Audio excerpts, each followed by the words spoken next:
Bonjour à toutes et à tous et bienvenue sur Quasi FM, le 106.9 et KTV pour ce temps de parole. On va évoquer le conflit social du côté de chez Maïko, 105 jours de grève.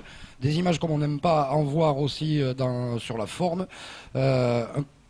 Personne n'aurait parié sur ça, Samuel. On disait tous au début que ça allait se régler en deux coups de cuillère à peau. Pour en parler avec nous sur le plateau, c'est Salim Naouda qui est présent. Moi, ce ne sont pas les images qui me choquent, ce sont les visages. Les visages après 105 jours. Salim Naouda, bonjour. Bonjour. Je vais attaquer tout droit dans le vif du sujet. Tout le monde connaît le conflit Maïko. Les actionnaires du groupe sud-africain dont fait partie Maïko ont atterri hier en fin de journée. La journée a été très très longue pour les salariés. Vous les avez rencontrés à la Maison des entreprises de la Chambre de commerce et de l'industrie. Comment est-ce que ça s'est passé ? Mais déjà, je tenais à rectifier quelques informations qui ont été avancées sur les négociations d'avant. Que parmi les négociations, il faut tenir que les salariés avaient beaucoup lâché sur ces revendications, sur la question des primes, qu'ils étaient d'accord que les négociations allaient se poursuivre dans l'entreprise après le conflit. Sur les heures supplémentaires, ils ont été d'accord de passer une éponge sur tout le passé de 5 ans et partir sur un point zéro. Donc, ce n'était pas les salariés qui s'étaient fermés sur les négociations, mais c'était plus du côté de l'employeur que les choses se sont envenimées durant tout ce temps-là. Effectivement, nous avons rencontré les actionnaires qui sont venus hier, ils sont arrivés hier après-midi. Il y a eu une discussion franche, et puis nous avons, et j'espère que ça ne sera pas une fiction, mais ça se traduira dans la réalité dans les heures à venir. Nous avons eu en face de nous des personnes qui étaient à l'écoute, qui voulaient comprendre, parce que, comme ils ont dit que depuis là où ils étaient, un en Éthiopie et les deux autres en Afrique du Sud, ils n'avaient pas la vraie image de ce qui se passait chez Maïko, de ce qui se passait à Mayotte. Donc, ils étaient surpris d'apprendre la réalité locale, qu'à un moment, quand ils ont posé la question sur est-ce qu'il était nécessaire d'avoir des agents de sécurité aussi disons, costauds et aussi armés, ben justement, on leur a dit, effectivement, même tout le monde à Mayotte a été surpris de voir des agents de sécurité venant de l'extérieur pour protéger quoi? On n'en sait rien du tout. Et on a même entendu dire du côté des salariés que c'était plus ces agents de sécurité qui les provoquaient qu'autre chose. Comme ils n'avaient pas d'autre chose à faire, ils n'avaient pas du boulot, il fallait qu'ils en créent. Donc, de toute façon, des gros bras. C'est une provocation. On n'en veut pas à Mayotte. Des gros bras, on n'en veut pas à Mayotte. Et je pense qu'ils ont compris ce message, parce que eux, ils ont eu une vision depuis l'Afrique du Sud, mais ils n'avaient pas la réalité locale. Donc, on leur a même expliqué qu'au niveau de la presse, cette situation a été critiquée, parce qu'à Mayotte, on n'a pas besoin de ça. Donc nous, avec les discussions que nous avons eues, nous espérons continuer aujourd'hui pour enfin trouver une solution par rapport à ce conflit qui a autant duré, qui n'arrange personne et qui n'arrange rien dans ce département. Avez-vous le sentiment, après ces premières discussions, qu'ils ont des envies de fermer l'unité de production de Longoni ? Mais vous savez, la question m'a été posée avant que je les ai rencontrés. J'avais répondu tout simplement, si ils avaient besoin de fermer Maïko, ils n'auraient pas m'appelé depuis que j'étais à Métropole. Eux, ils étaient en Éthiopie, disons celui qui maîtrise le français, il était en Éthiopie, il m'a appelé et il avait souhaité depuis là-bas me rencontrer pour discuter de la situation, pour discuter des sorties de conflits et non de fermeture d'entreprise. S'il y avait une volonté de fermer, ils ne m'auraient pas appelé. Ils auraient pris la décision sans consulter personne. Donc là, les personnes qui disent qu'il y avait une vision, ça peut être dans les pensées des gens, mais ce n'est pas pour ça qu'ils sont venus à Mayotte. Dans les discussions qui se sont déroulées hier, la direction de Mayotte était-elle présente ? Non, heureusement, justement, parce que pour la liberté d'expression et pour la richesse des échanges, il n'était pas nécessaire, parce que les actionnaires voulaient comprendre la situation réelle. Donc, en mettant deux personnes qui sont au conflit, ce n'est pas quelque chose qui allait produire des effets positifs. Donc, ils ont fait le choix de rencontrer les salariés et moi-même à part, et ils vont rencontrer, ou ils ont déjà rencontré le directeur en aparté. Donc les discussions, c'était pas tout le monde autour de la même table, mais chacun en aparté, pour mieux comprendre les situations, et après, ils se feront une idée par rapport à l'évolution. Et puis sachez que ils ont posé la question après la grève, est-ce qu'il y aura la possibilité de construire ensemble? J'ai dit, nous avons la chance à Mayotte que c'est la religion musulmane qui domine le plus, donc la tolérance est quelque chose qui a eu de sens dans notre département, et on est facile à tolérer des situations, et on est facile à reprendre la vie quotidienne ensemble, quelles que soient les situations que nous avons traversées. Donc, j'espère que nous allons continuer aujourd'hui et trouver cette issue de sortie pour que chaque salarié retrouve son travail d'ici, j'espère, d'ici la fin de la journée, au plus tard lundi. Ça c'est sûr, hein. Mayotte c'est l'une des spécificités. Moi je l'ai vu pendant les manifestations contre la vie chère. On peut s'engueuler très fort avec une personne, ça peut aller très très loin un jour donné, et le lendemain, tout est oublié, hein, et que on est reparti. C'est la force que nous avons. Justement, ils sont venus, là hier vous en étiez au stade des discussions. En fait c'est une discussion ouverte, hier c'était pas une négociation. Dans votre sentiment à vous, vous venez presque de l'évoquer, est-ce qu'ils sont venus pour prendre la température ou est-ce qu'ils sont venus pour trouver une solution? Je ne crois pas qu'ils sont venus pour uniquement prendre la température. Il y a cette notion de la prise de température, effectivement, parce que c'est la première fois qu'ils se heurtent à un conflit dans l'entreprise à Mayotte. Et puis ils sont venus prendre la température, mais en même temps, essayer qu'on trouve une solution de sortie de conflit pour que l'activité chez Maïko reprenne. Ouais. Parce qu'effectivement, comme vous l'avez dit, 115 jours de conflit, 115 jours de perturbation de fonctionnement d'une entreprise, c'est beaucoup. Il est temps à ce qu'il y ait des solutions qui soient trouvées. Donc là, ils sont en même temps aussi pour trouver des solutions pour une sortie de conflit. Ouais. Alors, selon nos informations, et dites-moi si je me trompe, le retour aux discussions se fera cet après-midi. C'est bien ça?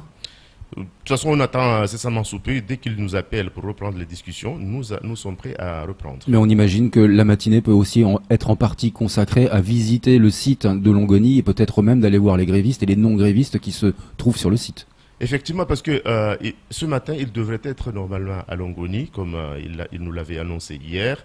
Et puis après, pour leur montrer que ce n'était pas un conflit aussi dur que ça, qui a été imaginé par certaines personnes, les salariés ont pris l'engagement qu'aujourd'hui, pour ceux qui souhaitaient reprendre le travail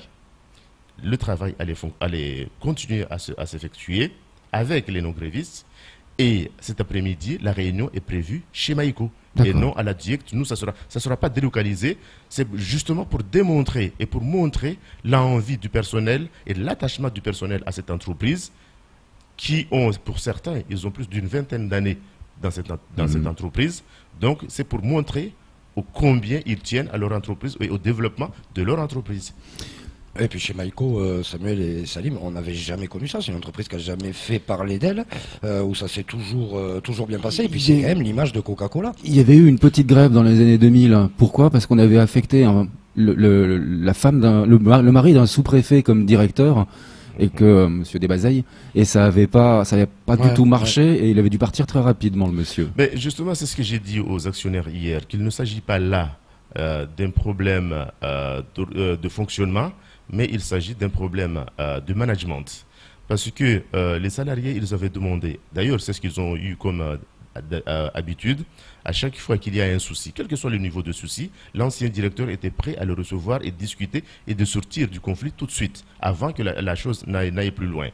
Et là, avec le changement du directeur, ça m'a étonné, quelqu'un qui a passé plus de 10 ans à Mayotte et qui a passé plus de 10 ans dans l'entreprise n'a pas su maîtriser son personnel et comprendre la démarche qui a été toujours la démarche de l'entreprise avant sa nomination au poste de directeur pour ouvrir des négociations ou donner la possibilité d'ouverture des négociations. C'est ça ce qu'attendaient les salariés et que malheureusement ça n'a pas été le cas et on est arrivé à un conflit. Un conflit au départ, au lieu de trouver des solutions dans l'immédiat, on est parti sur le bras de fer, parce qu'il faut voir que la première personne qui a envoyé les hostilités, c'est du côté de la direction qui a assigné certains salariés à la justice.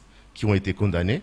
Donc, partant de là, c'était une image de quelqu'un qui était pour la force et non pour les négociations que nous déplorons et que nous espérons que cette période-là nous permettra d'apprendre et ça nous fera une leçon pour construire l'avenir.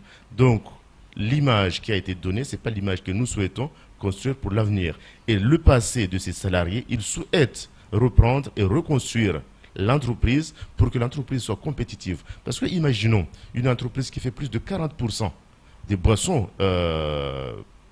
si on peut le dire soda, à Mayotte, qui, dès un premier conflit, soit bloquée pendant plus de 3 mois. Il y a un souci, ça, c'est inadmissible. Ouais. En attendant, vous avez eu raison de rappeler que les salariés avaient fait des sacrifices dans les négociations, dans les premières négociations qui ont donné lieu à un protocole qui n'a pas été signé puisqu'il demandait qu'il n'y ait pas de licenciement et cette clause-là n'a jamais été signée par la direction. Est-ce que la question des non-licenciements a été abordée hier dans les discussions? De toute façon, c'est le sujet principal parce que les salariés ils refusent qu'il y ait des licenciements de leurs collègues parce qu'ils jugent que les accusations ne sont pas suffisantes pour aller jusqu'à des licenciements, mais c'était juste des boucs émissaires pour qu'il n'y ait plus de conflits dans cette entreprise. Ça, c'est la manière dont eux, ils ont pris la menace. Donc, eux, ils ont dit, tant que tout le monde ne reprend pas le travail, il n'y aura personne qui reprendra. Donc, la discussion a été ouverte hier. Disons, du côté des actionnaires, ce n'est pas quelque chose de fermé. Nous allons continuer les discussions aujourd'hui et on verra jusqu'où on peut aller pour qu'il y ait des compromis parce qu'il est temps à ce que l'activité reprenne. À travers les mots que vous employez, je ressens de l'optimisme. Est-ce que vous êtes optimiste par rapport à une possible vous savez, un syndicaliste qui n'est pas optimiste, il n'a pas sa place dans le monde syndical. Nous croyons toujours à des solutions. Nous croyons toujours à ce qu'il y ait des solutions, quelle que soit la qualité, quelle que soit l'ampleur, quelle que soit la puissance d'un conflit, il y a toujours des solutions. Par contre, il faut qu'il y ait la volonté des parties et d'autres à trouver ces solutions pour qu'on en sorte. Donc, côté CGT, nous sommes confiants. Nous, par rapport aux échanges que nous avons eus hier, nous sommes confiants et nous espérons qu'il y ait des solutions rapides et qu'il y ait une reprise de travail. Et au niveau des sanctions, nous avons énuméré qu'il y a un certain nombre de sanctions qui existent dans le Code du travail. Pourquoi aller à l'extrême? C'est ce qui a été refusé par les salariés et j'espère que ça a été compris par les actionnaires. Alors, pour moi, cette grève, et j'espère qu'elle se terminera maintenant très rapidement, sera dans tous les cas historique. Non par la durée déjà, mais aussi parce que ce sont des revendications salariales qui se sont transformées quasiment en cause populaire. C'est-à-dire c'est un nom qui est opposé au patronat en disant vous ne faites pas ce que vous voulez. Justement, il faut qu'on sache qu'on est dans un pays de droit. Il y a des droits et des devoirs. Les salariés, ils ont fait un effort de lâcher sur un certain nombre de revendications, justement pour qu'il y ait cette construction de dialogue social en interne. L'employeur n'a pas compris ce message qui a été envoyé, malheureusement, qui nous a conduit jusqu'à arriver à un certain nombre de jours de grève. Quand vous dites 105, je n'ai pas comptabilisé parce que ça ne m'intéresse pas, sinon je vais avoir mal au crâne. Je l'ai fait pour vous, vous inquiétez pas. Voilà. Donc, il y a un certain nombre de mois de grève parce que tout simplement, l'employeur qui était en face n'avait pas compris qu'il y a une évolution de Mayotte vers l'application des normes qui s'appliquent dans les autres départements français. Et il est temps à ce que tout le monde comprend cette évolution et qu'on soit tous d'accord à accompagner cette évolution. Le dialogue social ne devrait pas se passer à tout prix devant le juge, parce que quand on passe devant le juge, on casse plus les relations sociales qu'autre chose. Donc ce que j'espère aujourd'hui, c'est que dès qu'il y a source de conflit, il ne faut pas qu'on attende à ce que ça explose. Il faut qu'il y ait des négociations d'emblée. Donc c'est ce que j'espère. Et d'ailleurs, les salariés, ils ont informé les actionnaires que dans une entreprise privée, ils ne sont pas obligés de déposer un préavis de grève, alors qu'ils l'ont fait depuis le 13 pour une grève qui devait commencer le 30.